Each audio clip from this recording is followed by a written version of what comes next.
Prime Minister Narendra Modi to launch 3 mega social security schemes tomorrow in Kolkata, 2 insurance and 1 pension scheme to be launched.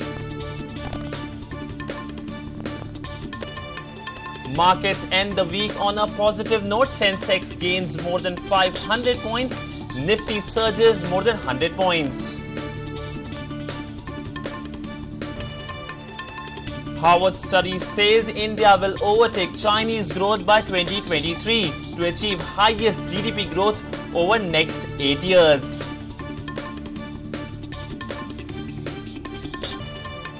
And Fir Ek Baar Cameron Sarkar. British pound gains and UK markets rally on back of UK results.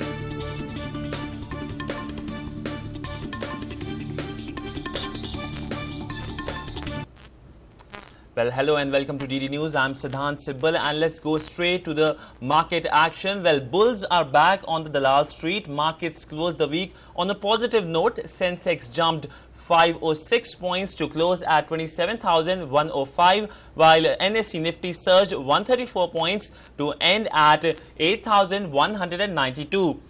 Auto stocks, private sector banks and index heavyweights led rally as key benchmark indices surged on the last trading session of the week. The market sentiment was boosted by the government yesterday announcing the setting up of a committee to suggest ways to resolve the minimum alternate tax or MAT dispute. The barometer index BSE Sensex reclaimed the psychological 27,000 level. The broader market showed strength. FMCG major, that's HUL Hindustan Unilever, rose after the company reported Q4 results. Realty stocks edged higher. Gainers on the chart were Tata Motors, ICICI Bank, Cipla, Hindalco and Unilever, which were up by between 5 to 2%. Losers on the chart were Hero MotoCorp, ONGC, TCS, Tata Steel and NTPC, which were down by between 2 to 1%. The market breadth indicating the overall health of the market was quite strong. Well, on to global market action, starting with the Asian stocks. Well, Asian stocks edged higher today on signs of a global bond market stabilizing after a big sell-off. Key indices in China, Hong Kong, Singapore, Indonesia and Japan rose by between 0.45% to 2.3%. Key indices in Taiwan and South Korea fell by between 0.12% to 0.26%. On to European market action. Well, European stocks edged higher today after reports show that Prime Minister David Cameron's Conservative Party is on course to form the government in UK, but with a slim majority in the parliament. Key indices in Germany, UK and France were up by between 0.51% to 1.81%. Well, David Cameron has returned to Downing Street and has won the general elections in Britain. The Conservatives made gains in England and Wales and managed to gain slim majority in the UK House of Commons. And it's giving boost to the markets and the pound. The FTSE 100 gained more than 1.5% in early trading as investors in the UK digested the results there. Shares on the London stock market have risen sharply, led by banks and property firms. The British pound jumped nearly 2% to $1.55 against the dollar before pulling back. The British pound is trading close to a 2-month high against the US dollar. Yields on 10-year government bonds in UK have fallen. Meanwhile, Prime Minister Narendra Modi has congratulated David Cameron on his re-election as British Prime Minister. Prime Minister has said that congratulations David Cameron, as you rightly pointed out, it's Fir Ek Baar Cameron Sarkar, my best wishes. Well, moving on, Prime Minister Narendra Modi will arrive in Kolkata on May the 9th on a 2-day visit to West Bengal, during which he will attend a couple of functions, including inauguration of a steel plant in Burnpur. Here's a report from our correspondent, Snehasi Sur. One of the lifelines of the Asansol-Durgapur region and one of the few surviving industrial clusters in West Bengal, the Indian Iron and Steel Company, ISCO, has a long and eventful history. This full-fledged integrated steel plant is one of India's oldest. The origin of ISCO can be traced back to 1870 when a company called Bengal Iron Works was founded in Kulti, West Bengal. Two small open-top blast furnaces were installed by the company to produce iron ore, and production began in 1875. After progressive upgradations and with mergers with other iron and steel producing companies, ISCO was established as an industrial enterprise in 1918 and production started in 1922. It was nationalized in 1972 and became a wholly owned subsidiary of SAIL in 1978. However, the fortunes of the blue chip company, which was once a glory of Bengal, declined in the 90s and it was referred to the BIFR. It was only in 2006 that it was amalgamated with the Steel Authority of India in 2006 and renamed as ISCO Steel Plant. The plant was progressively upgraded and supported by SAIL to reach a capacity for production of 4.26 lakh tons of saleable steel and 2.54 lakh tons of pig iron annually. The plant manufactures a range of products, over some of which it holds exclusive market dominance. Iron and steel produced by it has been acknowledged as being of the finest quality. The modernization and expansion of the ISCO steel plant was initiated by the central government on the 24th of December 2006 by the then Prime Minister Manmohan Singh. Since then, the plant has been undergoing the final touches of a 16,480 crore rupees modernization cum expansion program to reach an annual hot metal capacity of 2.9 million tons per year. Set up in a compact area of 953 acres, the new plant at ISP is an eco-friendly green plant following the latest norms for environment and pollution with zero emissions. With the inauguration of the new state-of-the-art ISCO steel plant in Burnpur by Prime Minister Narendra Modi on Sunday, the fifth integrated steel plant of SAIL is all set to herald a new era in Bengal and India's industrial scenario. Bureau Report, DD News, Kolkata.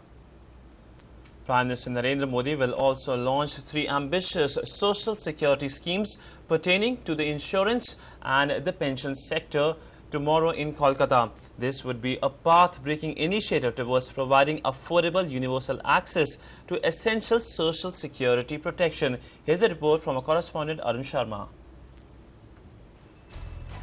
This is the biggest exercise in the world undertaken by any government at providing social security to every citizen. The 3 social security schemes initiated by the Modi government will for the first time bring all citizens under one security scheme or the other. After Jan Dhan, the government will launch 3 mega social security initiatives on Saturday, 1 pension and 2 insurance schemes. The schemes will be launched by Prime Minister Narendra Modi on May 9th in Kolkata. These schemes are Pradhan Mantri Suraksha Bima Yojana, the Pradhan Mantri Jeevan Jyoti Bima Yojana, Atal Pension Yojana. Pradhan Mantri Suraksha Bima Yojana, it will offer an accidental death and full disability cover of 2 lakh rupees. Accidental insurance up to 2 lakh rupees by paying just 12 rupees per annum. For partial disability, cover of rupees 1 lakh will be provided. Policy available to people in the age group of 18 to 70 years. Any person having an Aadhaar-linked bank account can join the scheme by submitting a form to the bank. The Pradhan Mantri Jeevan Jyoti Bima Yojana. This scheme will cover natural and accidental death risk of 2 lakh. Premium for the scheme is rupees 330 per year or about 1 rupee per day. This scheme is available for the age group of 18 to 50 and having a bank account. The Atal Pension Yojana. This scheme which will provide old age pension to people after the age of 60 years. The minimum age of joining APY is 18 years and maximum age is 40 years. The benefit of fixed pension would be guaranteed by the government. Government will also co-contribute 50% of the subscriber's contribution or maximum rupees 1000 per annum. Business Desk, DD News. Well, moving on, India is projected to achieve an average annual GDP rate of 7.9% over the next 8 years, the highest in the world, overtaking China, according to a Harvard study that said growth in emerging markets will continue to outpace developed countries. The Center for International Development at Harvard University in its report said after decades spending trailing the growth of its northern neighbor and economic rival, India now tops the projections of annual growth rates to 2023. India is projected to record average annual growth rate of 7.9% over the next 8 years, nearly double of China's 4.6% projected growth over the next period. Well, a DD News mobile app was launched by INB Minister Arun Jaitley yesterday. A quick download of just 6 MB on your smartphone and you can get all the updates on DD News smartphone app. It's available on Android and can soon be downloaded for iPhone and Windows users. The reach of the network of Doordarshan News is widespread, covering almost every nook and corner of the country. And it is one of the most admired news channels. Now, DD News has entered the world of the new media sphere by launching its mobile news app. The DD News app will reach every smartphone user. Android phone users can access and download the app, and it will also be available on iPhone and Windows-based phones very soon. The app is user-friendly, with technology that takes only 6 MB space in a mobile. Compared to other apps, it requires much less space. However, it is advisable to constantly update it so as to get the latest features and remain in tune with changes. So, if you want to remain connected with the latest happenings around the world, just click on DD News app on your mobile interface. Download it and bring the news closer to you. With Manjeet Thakur, DD News. Well, global consultancy firm Gartner has estimated that the government's technology spend in 2015 will jump 5.7% to $6.8 billion on the back of IT services growth. The estimate comes in the wake of high decibel Digital India initiative announced by the government. So what is Digital India program? Here's a report. Digital India is an initiative of the Government of India to integrate the government departments with the people of India. It aims at ensuring the government services are available to citizens electronically by reducing paperwork. The project is slated for completion by 2019. It is coordinated by DATI, or Department of Electronics and Information Technology. Digital India is a program to prepare India for a knowledge future. Digital India has 3 core components. These include the creation of digital infrastructure, delivering services digitally, and digital literacy. So what will be the estimated cost and impacts? Around 1 lakh crore rupees is currently being invested in the ongoing schemes, and 13,000 crore rupees has been planned for new schemes and activities. So what will be the impact of Digital India? The program plans broadband in 2.5 lakh villages and universal phone connectivity. Net zero import of electronic items by 2020. And the program involves a lot of benefits to the public, like creation of 4 lakh public internet access points, Wi-Fi in 2.5 lakh schools and all universities, public Wi-Fi hotspots for citizens. The program aims at digital inclusion by training 1.7 crore people for IT, telecom and electronic jobs. And of course, it will create a lot of jobs. Almost 1.7 crore direct jobs and 8.5 crore indirect jobs. The program weaves together a large number of ideas and thoughts into a single comprehensive vision so that each of them is seen as part of a larger goal. Clearly, a truly transformative step. Sidhant Sibal, DD News, New Delhi. Well, now more business news. Even as concerns over minimum alternate tax persist, the government has said that it has set up a panel to examine the issue. Finance Minister Arun Jaitley announced that a high-level committee headed by Justice A.P. Shah, the chairman of the Law Commission, will look into the controversial issue of payment of MAT by FIIs. Well, Bangalore has overtaken other major cities in India to become the city with the most residential projects launched in a survey of 14 cities. The other cities in the study were Pune at second place, followed by Chennai, Hyderabad, Ahmedabad, Thane, Kolkata and Mumbai. Well, some motor news. Country's largest car maker, Maruti Suzuki India's premium hatchback Swift, has crossed 13 lakh sales milestone since its launch in 2005. Swift touched 1 lakh unit sales mark in 2007 and it crossed 2 lakh sales mark 1 year later in 2008. Diesel variant of the car was first introduced in 2007. Well, some international news. China's monthly trade data has shown exports fell in April from a year ago by 6.2% in yuan terms compared to expectations for a rise of about 1.5%. Imports also fell for the month by 16.1% in yuan terms compared to forecast for a fall of about 12%.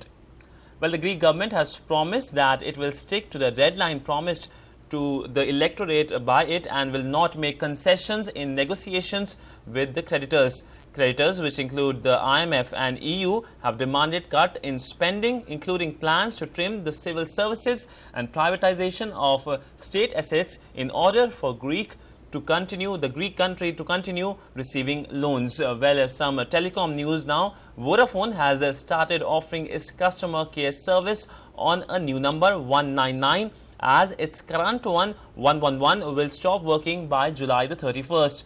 The TRAI or Telecom Regulatory Authority of India has asked the company on March the 2nd to stop the use of 111 number as it violates the national numbering plan. Now the results. Well, Punjab National Bank disappointed Street on Friday with a fourth quarter profit falling 61.9% year on year to 307 crore rupees, dented by lower net interest income. Well, the net interest income fell by 5.3% to 3,791 crore rupees for the quarter ended March. And finally, Hindustan Unilever, the Indian unit of Anglo-Dutch consumer group Unilever, has reported a better than expected quarterly profit as shoppers bought more of its soaps, shampoos and other domestic products. The company said on Friday its standalone net profit for the quarter ended March 31st was 10.18 billion rupees compared with 8.72 billion rupees a year earlier. Well, President Pranab Mukherjee, who is on a 4-day tour to Russia, was conferred with honorary doctorate by the Russian Diplomatic Academy today. The president is in Moscow to witness the Victory Day parade on Saturday, marking the 70th anniversary Allied forces victory in the Second World War.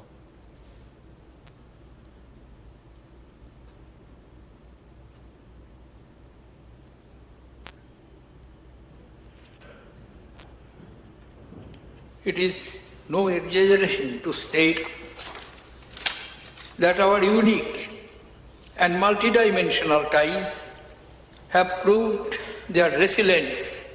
India and Russia today enjoy what we have termed as special and privileged strategic partnership based on unmatched mutual confidence, trust and goodwill. Well, the India government, led by Prime Minister Narendra Modi, is completing its first year in power at the centre. In a 2-hour interview to Time magazine, the Prime Minister said that in less than 10 months, governance in India has gone from policy paralysis of 10 years to increasing global enthusiasm in India's growth story. He also elaborated on his reform drive, stressed on improved Indo-US relations and ties with China. Here's a report.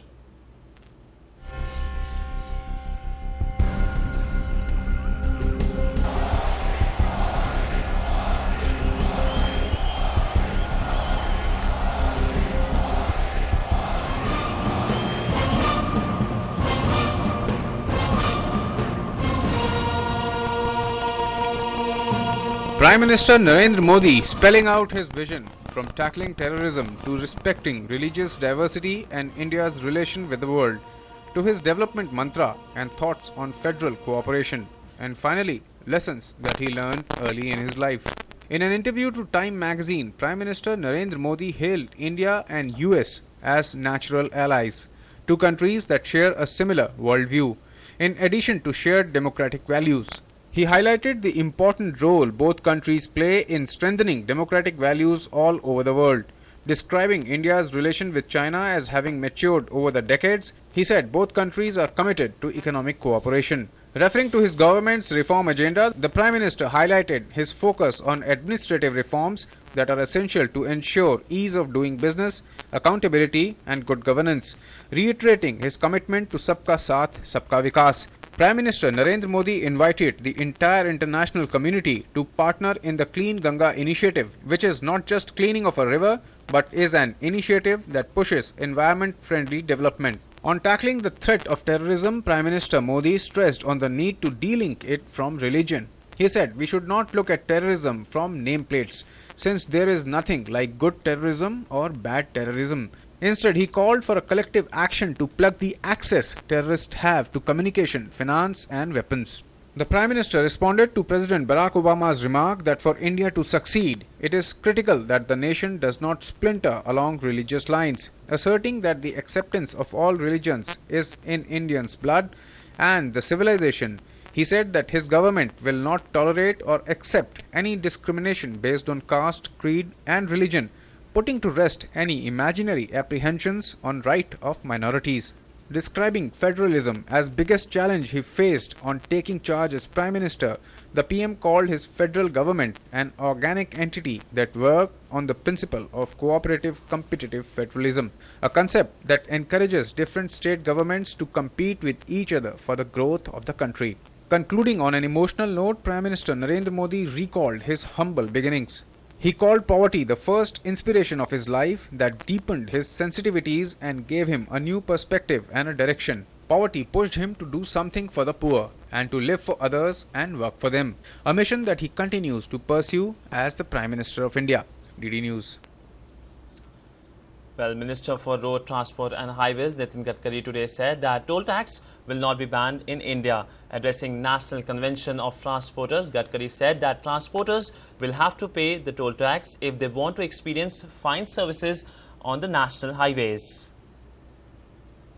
मैं ऐसे झूठ बातों में विश्वास नहीं रखता। जो हो सकता है वो हाँ नहीं हो सकता है, नहीं पड़ता है तो पड़े, नहीं तो ना पड़े। मैं झूठ बोलने के काबिल हूं और इसलिए टोल आज उसमें कुछ राहत मिलनी चाहिए ऐसा मुझे लगता है। मैं कोशिश कर रहा हूं, पर टोल रद्द होने की बात बहुत कठिन है और इसलिए ये करने से आप एक काम करिए कि सर टोल लीजिए, पर 30 के बजाय 60 किलोमीटर के हमारी कैसी होगी। और मैं आपको कह रहा हूं, जैसे 15 टन का अगर ट्रक है तो पर टन 3 रुपए पर टन खर्चा आता है और 50 टन का अगर ट्रक है तो 1 रुपया 80 पैसे पर टन पर किलोमीटर खर्चा आता है। Well, the minister during his address also said that there are certain misconceptions regarding the road safety and transport bill among few. दूसरी बात जो है कि हमने जो road transport and safety bill लाया उसके बारे में कुछ लोगों की कारण न होते गलत फहमियां है। Ministry is working on a proposal to replace the Motor Vehicle Act 1988 with a new Motor Vehicle Act. The draft Road Transport and Safety Bill 2014, Ministry had uploaded 4 drafts on the Ministry's official website. मैं आपसे अनुरोध करता हूं आप इसको देखें और आपकी कमेंट्स और सजेशन भी हमने मंगवाए। 13,000 हमको मिले और अब कैबिनेट के अप्रूवल के लिए हमने दिया है। And before we wind up, here's a special story from a Maharashtrian village which responded to the call of Swachh Bharat Abhiyan. With a want to change the existing conditions for better, the villagers have proved that change begins at home. This is Khasgaon village. The village in Jafrabad Tehsil in Maharashtra's Jalna district has concrete roads, concrete nalas and concrete toilets. But Khasgaon showed a different picture earlier. The residents defecated in open and this caused spreading of various diseases. The Gram Panchayat involving the people of the village decided to change this. A challenge was taken in hand, a task to build toilets for all. So together they erected around 80 toilets. संडास हो रहे, सरपंच साहब ने संडास बनाए, सबको संडास दिए। फिर बाद में हमारे को सब उसको बाहर जाना पड़ता था। बाहर जाके समझो हमको बास आती थी। बास आने के बाद में हमको सब साफ सफाई होगी यहाँ पे। फिर बाद में उसको सरपंच साहब ने सबको बना के दी यहाँ पे। फिर बाद में बनाने के बाद में फिर हमको तकलीफ नहीं हो रही उससे। हमको बाहेर जाना पड़ता था, नदी में 1-2 किलोमीटर दूर जाना पड़ता था। आमच्या गावातल्या सगळं सरपंचांना व्यवस्था सगळी चांगली केलेली, संडासचं चांगलं केलं. Not only this, for safety of females in the family, the toilets are equipped with electricity. Lone village of Partur Tehsil is also one such village where Gram Panchayat, with the help of people, built toilets, concrete roads and concrete nalas, and also tree plantation is done on regular basis. Khasgaon and Loni have set an example for others to follow. This was possible with the inspiration of Swachh Bharat Abhiyan. इस साल में हमें 1 लाख शौचालय देहातों में बनाना है। हमारे 872 गांव हैं, जिसमें से 486 गांव निर्मल हो चुके हैं और इस तरह से पूरे तैयारी से और पूरे शासन के सहयोग से पूरी ग्राम पंचायत और पूरी लोगों की सहायता से उनको प्रवृत्त किया जा रहा है। Prime Minister Narendra Modi launched the campaign on October 2nd, 2014 with the aim of making India open defecation free by 2019. This is indeed a challenging task which involves the participation of not only government but also the involvement of general public as a whole. 4,000 आम्ही 12,000 रुपये स्वच्छालयासाठी देतो. आज गावात आम्ही सगळ्या पाणी केली 70 शौचालय बांधून तयार आहे. राहिलेले शौचालय त्या 2 महिन्यामध्ये पूर्ण बांधायची. या जिल्ह्यामध्ये शौचालय बांधकामासाठी यावर्षी 110 कोटी रुपये आहेत. There is no doubt about the fact that change begins at home. Every citizen of the country should take it upon himself to make this campaign a success rather than waiting for the government to do. Swachh Bharat Abhiyan is not an idea to clean one particular place or to clean on one particular day. It is an effort towards sustainable clean India, an effort towards changing mindsets. Though there will be hurdles, but citizens and villages have started to show this clean change. Shama Mishra, DD News.